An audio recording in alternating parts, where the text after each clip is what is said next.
যখনই আমরা একই খাবার খেতে খেতে বোর হয়ে যাই তখনই আমরা ট্রাই করি একটু ভিন্ন ধরনের খাবার। আর এই খাবারটা যেন এরকম হয় যা আমরা ঝটপট ঘরে থাকা মশলা দিয়েই ঘরেই বানিয়ে নিতে পারি। আসসালামু আলাইকুম ফ্রেন্ডস, আজ আমি আপনাদের জন্য নিয়ে আসলাম একটা ভিন্ন ধরনের খাবার। আর এটা হলো টার্কিশ স্টাইলে chicken cheese pasta recipe. Chicken cheese pasta যদি আমরা ঘরেই খুব টেস্টি করে বানাতে পারি তাহলে তো রেস্টুরেন্ট থেকে কিনে খাবার কোনো দরকারই হয় না। চিকেন চিজ পাস্তা কিন্তু রেস্টুরেন্ট থেকে আমাদের অনেক দাম দিয়ে কিনে খেতে হয়। ফ্রেন্ডস, আজ আমি দেখাবো কিভাবে খুব সহজে আপনারা ঘরেই চিকেন চিজ পাস্তা বানিয়ে নিতে পারেন, তাও আবার গ্যাসের চুলায়। এখানে আমি নিয়েছি আধা কিলো মুরগির বুকের মাংস।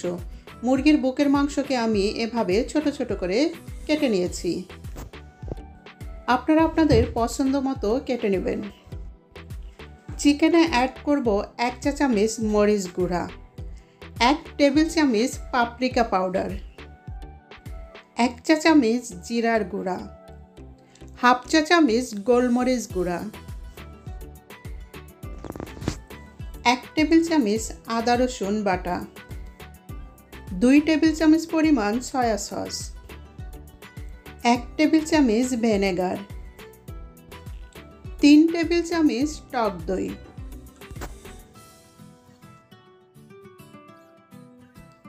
হাফ কাপ টমেটো পেস্ট, পরিমাণ মতো লবণ। লবণটা অবশ্যই একটু বুঝে দেবেন কারণ সয়া সসে লবণ থাকে। এখন আমি খুব ভালোভাবে ম্যারিনেট করে নেব। ফ্রেন্ডস, যারা অলরেডি আমার চ্যানেলটা সাবস্ক্রাইব করেছেন তাদেরকে জানাই আমি অনেক অনেক ধন্যবাদ। আর যারা আমার চ্যানেলে নতুন তারা প্লিজ আমার চ্যানেলটা সাবস্ক্রাইব করবেন। এখন আমি ম্যারিনেট করে রেখে দেব 2 ঘন্টা।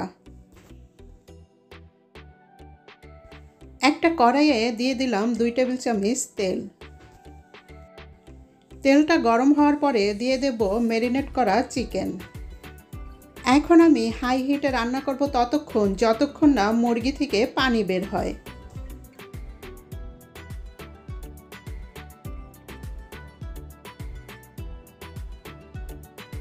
যেহেতু মুরগিতে টক দই এবং টমেটো পিউরি দেওয়া, যার কারণে মুরগি থেকে কিন্তু অনেকটা পানি বের হয়েছে।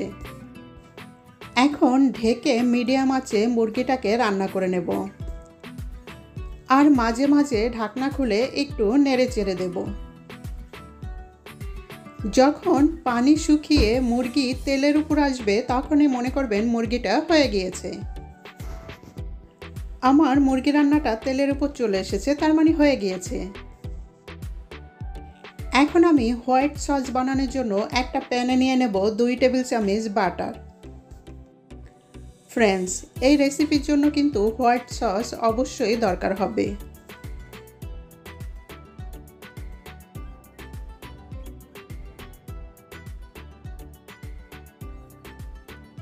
বাটার গলে যাওয়ার পরে এখন আমি অ্যাড করব 2 টেবিল চামচ পরিমাণ ময়দা। ময়দাটাকে আমি 2 মিনিটের মতো ভালোভাবে ভুনে নেব। ভালোভাবে ভুনে নিলে ময়দা থেকে খুব ভালো একটা ঘ্রাণ আসবে। ময়দা ভুনা হয়ে গেলে আমি অ্যাড করব 1 কাপ দুধ। এখন আমি খুব ভালোভাবে দুধের সাথে মিশিয়ে নেব।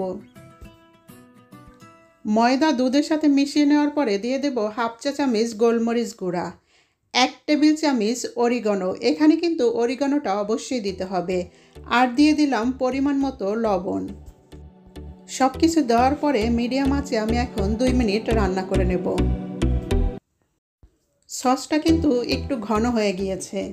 এখন আমি উপর দিয়ে দেব ধনেপাতা। ধনেপাতা দিয়ে তারপরে আমি ভালো করে মিশিয়ে নামিয়ে নেব।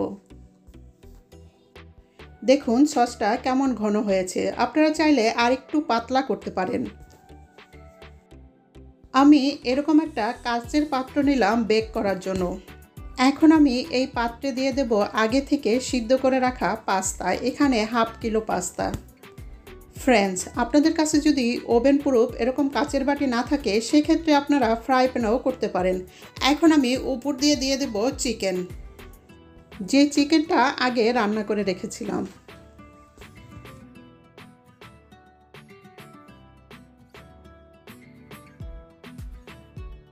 সবগুলো চিকেন দেওয়ার পরে এখন আমি পাস্তার উপরে খুব ভালোভাবে চিকেনগুলো ছড়িয়ে দেব।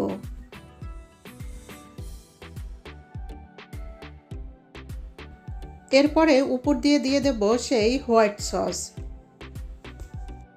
ফ্রেন্ডস, আমার সসটা একটু ঘন হয়ে গিয়েছে, আপনারা এর থেকেও আরেকটু পাতলা করবেন।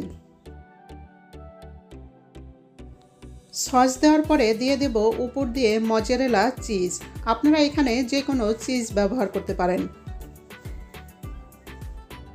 আর দিয়ে দেব উপর দিয়ে কিছু ধনেপাতা কুচি। এই ধনেপাতা কুচিটা অপশনাল।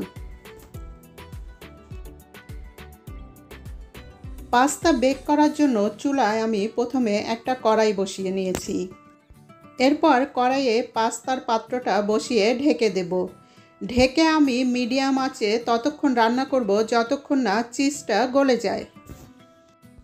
চিজ গলে যাবার পরে আমি নামিয়ে নেব। নামিয়ে গরম গরম পরিবেশন করব। ফ্রেন্ডস, আশা করি আমার আজকের রেসিপি আপনাদের ভালো লাগবে। যদি ভালো লাগে তাহলে ভিডিওতে একটা লাইক দেবেন এবং ভিডিওটা শেয়ার করবেন। আর প্লিজ আমার চ্যানেলটা সাবস্ক্রাইব করবেন। সবাই ভালো থাকবেন, সুস্থ থাকবেন। আল্লাহ হাফেজ।